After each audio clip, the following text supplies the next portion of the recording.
So we're going to learn Newton's laws today, or at least the first two. Starting with the first one, let's imagine two scenarios. The first one is let's imagine that there's a book that's placed in some deep underground vault in the dark where nobody can touch it. It's just going to be left alone.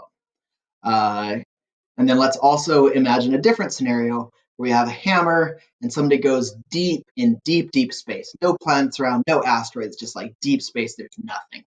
And that person grabs that hammer and just gives it a nice throw. And then they leave. They're gone now. So we have the book in the vault, and we have the the hammer that's flying through space.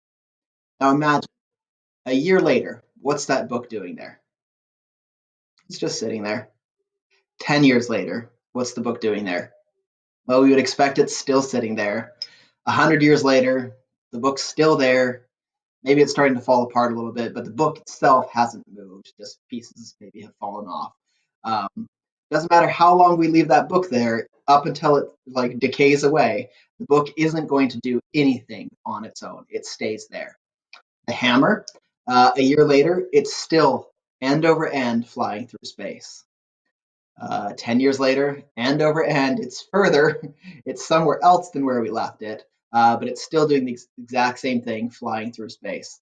100 years later, we could probably go much further for the hammer because there's nothing for it to interact with at all. There's no atmosphere or anything. The hammer is just going to keep flying through space.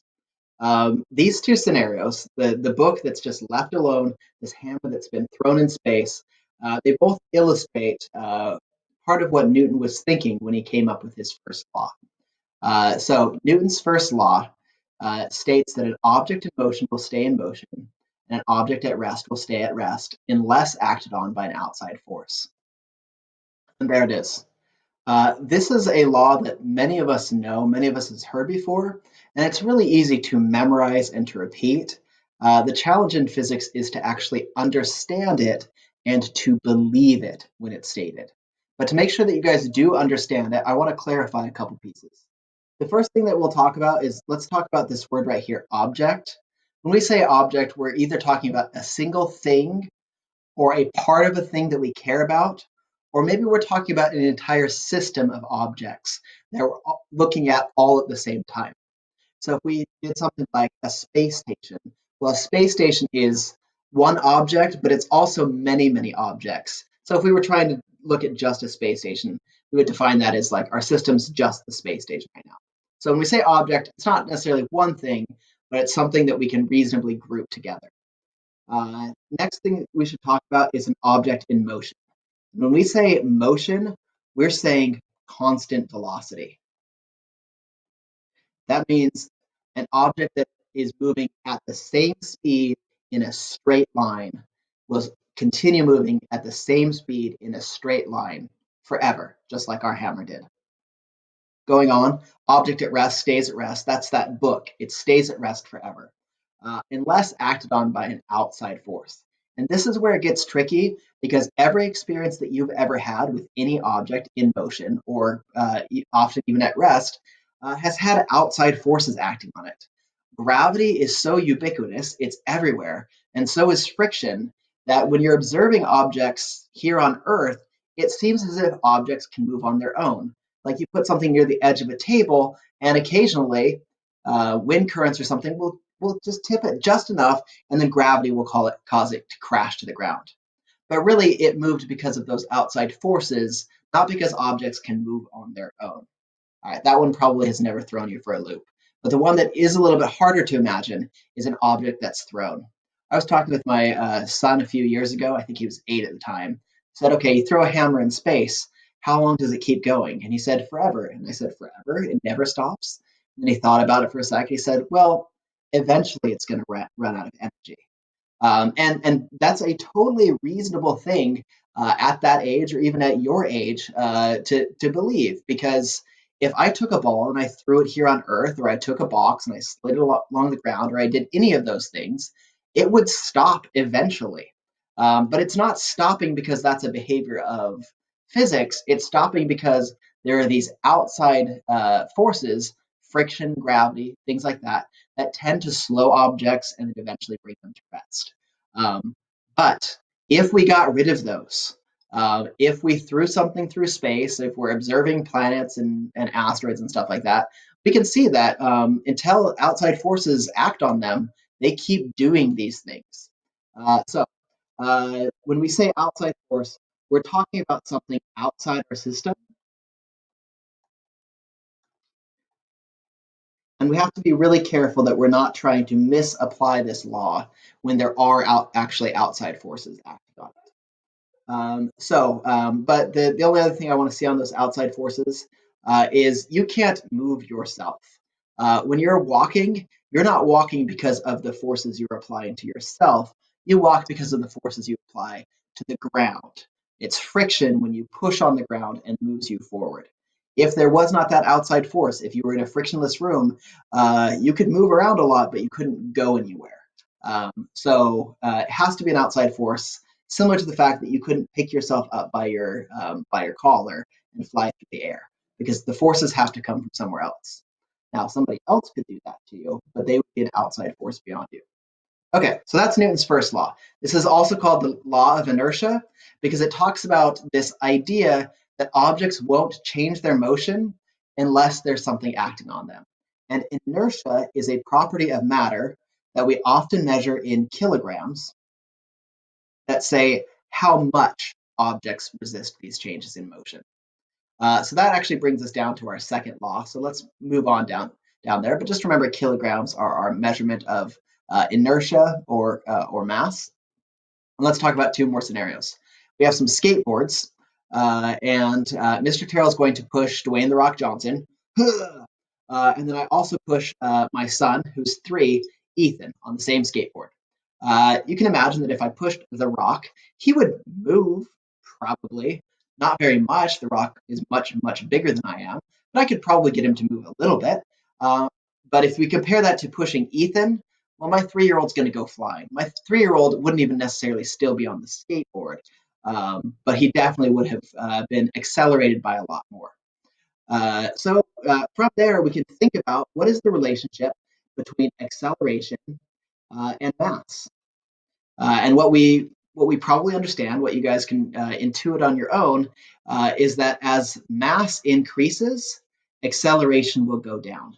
A bigger person or a bigger object is harder to push, harder to get started moving than a smaller object. So 2 more scenarios. Now Mr. Terrell's on the skateboard, and the Rock pushes me, and Ethan pushes me. And you can imagine that the Rock, after just seeing me toss my 3-year-old across the front yard, is filled with a righteous rage. He gives me a big old push, and I go flying, maybe even as fast as Ethan did, which would serve me right. Then I get back on, and it's Ethan's turn, and Ethan, no matter how hard he tries, can barely get me to move at all. Um, so that leads us to our next relationship, a relationship between the acceleration and the applied force. Um, and if we think about this one as the force that's applied, the Rock, who's very strong, pushes. As the force increases, what happens to the acceleration? And we probably can just, again, have a gut feeling on this one. The acceleration also increases. So we have these 2 relationships that lead us towards Newton's second law, which has a word version as well, but the mathematical version is what we're really going to be leaning on. So I'm going to write it that way. I'll write it over here where I have lots of space. And it says that the acceleration on an object is going to be based off of 2 things. The first one is the sum of all of the forces acting on that person or object. And then it's going to be divided by the mass of that person or object. So as the force increases, these numbers on top, if this went from 1 to 2, the acceleration would double. But the mass, if the mass went from 1 to 2, the acceleration would actually get smaller by half. So this is a direct relationship, direct linear relationship. This is an indirect relationship or an inverse relationship. And this here describes Newton's second law,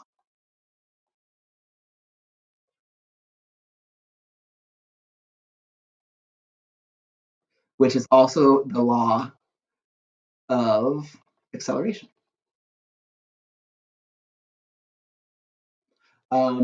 We have to be careful once again, make sure that you pay very close attention to this sum of the forces.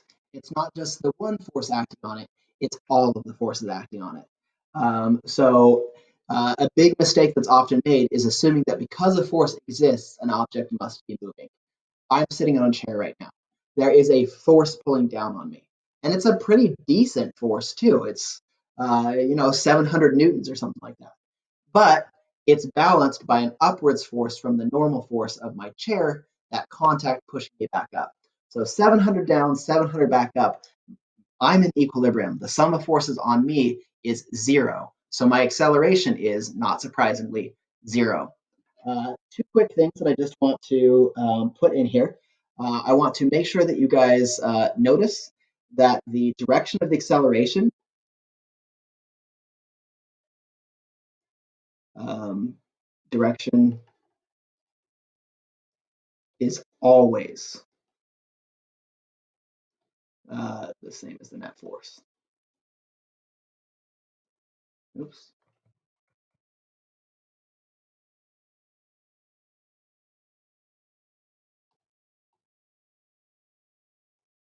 Okay, so acceleration is always in the same direction as the net force. And then the other thing I want to do with you real quick is just some units. Acceleration is in meters per second per second. That's equal to something over kilograms. So the real units of force is actually kilograms times meters per second. But we simplify that to newtons just so we don't have to write that whole thing out every time. But if we do the math, we have kilograms divided by kilograms, that would cancel. And so the units work out. Um, the version of Newton's law that often gets written is F equals ma, the force equals the mass times the acceleration. But that's an incorrect way to think about it. Because the relationship is acceleration is based on these things. Force is not based on those things. So that's Newton's first and second law. Thanks for watching. I hope you found this very, very helpful.